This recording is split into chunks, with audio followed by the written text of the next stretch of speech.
जय माता दी दोस्तों, आपके अपने चैनल स्पिरिचुअल रहस्य में आपका स्वागत है। एक बार फिर मैं आपके लिए नई वीडियो लेकर आया हूँ। इस वीडियो में मैं आपको बताऊंगा नील सरस्वती देवी की साधना के विषय में। मैं आपको बताऊंगा कि क्या लाभ होता है जब साधक माता नील सरस्वती देवी की साधना करता है, इनके स्रोतों का पाठ करता है।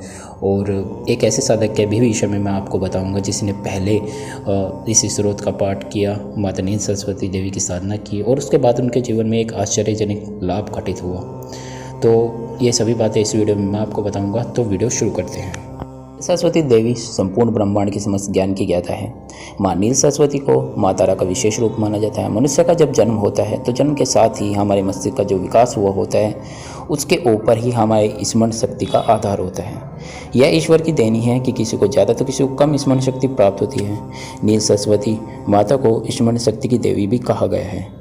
देवी तारा और उनके विशेष रूप की जैसे माता नील सरस्वती की साधना आराधना, उनके स्रोतों का पाठ करने से साधक की स्मरण शक्ति तीव्र होती है, उनके सोचने समझने की क्षमता बढ़ती है। निश्चय ही एक अच्छी स्मरण शक्ति साधक को भौतिक व आध्यात्मिक दोनों पक्षों में पूर्ण सफलता प्रदान करती है। नील सरस्वती देवी के स्रोतों का पाठ करने से बच्चों को भी बहुत फायदा होता है।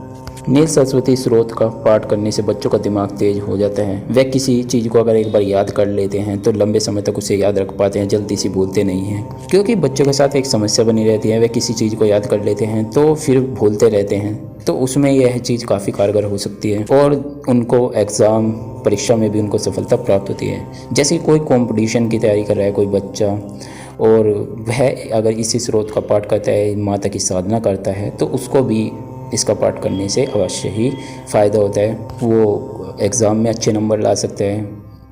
आज मैं आपको एक ऐसे साधक के विषय में बताऊंगा जो माता नील सरस्वती देवी के काफ़ी अच्छे भक्त थे। माता नील सरस्वती स्रोत के पाठ किया करते थे रोज़ाना, और माता नील सरस्वती की साधना भी किया करते थे। मतलब कि एक तरीके से आप भक्त कह सकते हैं माता नील सरस्वती का उनको।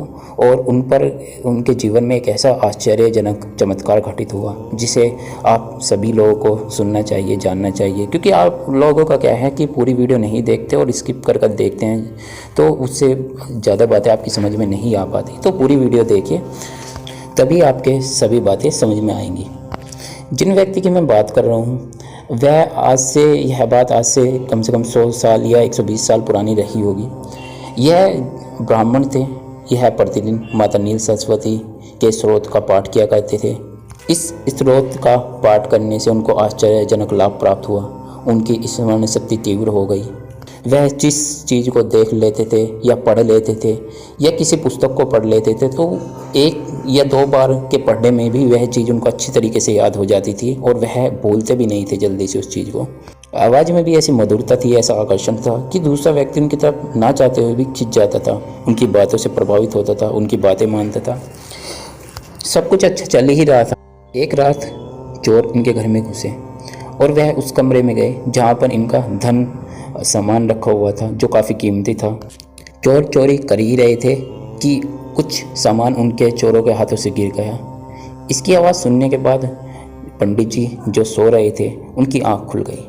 वह उस कमरे में गए जहाँ पर चोर चोरी कर रहे थे। उन्होंने चोरों को आवाज़ दी। चोरों ने जैसे ही पीछे मुड़कर देखा तो उन्होंने पंडित जी को अपने पीछे खड़ा पाया। वह घबरा गए। दोनों ने जाकर पंडित जी को पहले पकड़ा और उनको बांध दिया। उसके बाद चोर आराम से चोरी कर ही रहे थे। पंडित जी को कुछ समझ में नहीं आया।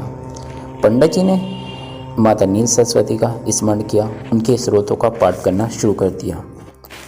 उसके बाद चोर चोरी करके चले गए। कुछ देर बाद पंडित जी को जब उनकी पत्नी ने अपने कमरे में नहीं पाया तो वह उठकर इधर उधर देखने लगी।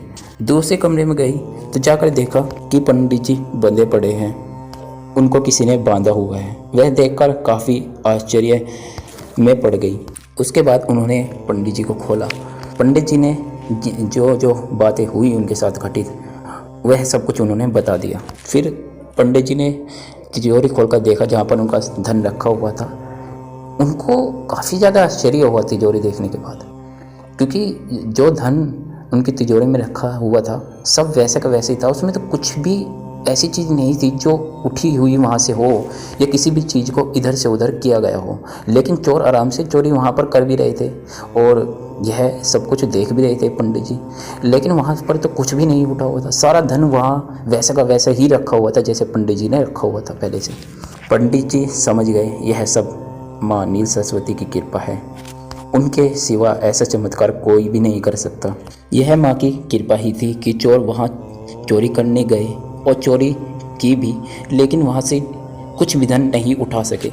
आज भी पंडित जी के परिवार में माता नील सरस्वती की पूजा आराधना की जाती है। माता नील सरस्वती को एक कुलदेवी के रूप में माना जाता है। यह लाभ और यह चमत्कार घटित हुआ था पंडित जी के जीवन में। तो माता नील सरस्वती देवी के स्त्रोत का पाठ करने से, उनकी साधना करने से, यदि जो लोग इनकी साधना नहीं कर पाते हैं वह माता नील सरस्वती के स्त्रोत का पाठ कर सकते हैं, उन माता नील सरस्वती के स्त्रोत की साधना कर सकते हैं। उससे भी उनके जीवन में काफ़ी ज़्यादा आश्चर्यजनक लाभ घटित होते हैं। उनकी स्मरण शक्ति तीव्र हो जाती है, वह जल्दी भूलते नहीं हैं किसी भी चीज़ को। काफ़ी ज़्यादा लाभ व्यक्ति को अपने जीवन में दिखाई देते हैं। तो बहुत से व्यक्ति, एक व्यक्ति ऐसे थे जिन्होंने मुझे मैसेज भी किया था पहले जब मैंने इसके ऊपर एक पोस्ट डाला था। वह कह रही थी कि मैं काफ़ी समय से स्त्रोत का पाठ कर रहा हूँ लेकिन मुझे कोई भी लाभ नहीं हुआ। देखिए, सबसे पहले तो आपको इस चीज़ के बारे में नहीं सोचना चाहिए कि कोई चीज़, मतलब कि किसी देवी देवता की आज आप पूजा आराधना कर रहे हैं, उनकी साधना कर रहे हैं, तो आपको कुछ लाभ होगा ही तभी मैं इनकी पूजा आराधना करूंगा, नहीं तो मैं नहीं करूंगा। तो यह सबसे बड़ी आपकी गलती है, ऐसा नहीं सोचना चाहिए। समय आने पर आपको सब कुछ घटित होता दिखाई देगा आपके जीवन में। दूसरी बात, आपको अपने ब्रह्मचर्य का पालन करते रहना चाहिए। बहुत से व्यक्ति क्या है कि वे पूजा आराधना तो करते हैं लेकिन ब्रह्मचर्य का पालन नहीं करते हैं। तो जो पूजा आराधना से जुड़े हुए व्यक्ति हैं उनको ब्रह्मचर्य का पालन करना चाहिए लंबे समय तक, और ख़ासकर साधनाओं के दिनों में तो पूर्ण ब्रह्मचर्य का पालन करना चाहिए।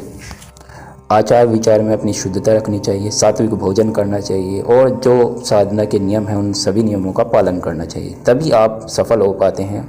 और देवी देवता के साथ पूरी तरीके से जुड़ने का प्रयास करें। बहुत से व्यक्तियों को क्या है कि वह पूजा आराधना तो करते हैं, स्त्रोत का पाठ भी करेंगे, लेकिन उनके दिमाग में काफ़ी विचार चलते रहते हैं। लेकिन जब आपके दिमाग में विचार चलते रहते हैं तो कैसे आप उस देवी देवता पर ध्यान लगा पाएंगे, कैसे अपनी बात उस देवी देवता तक पहुंचा पाएंगे जो आपके जीवन में समस्या चल रही है।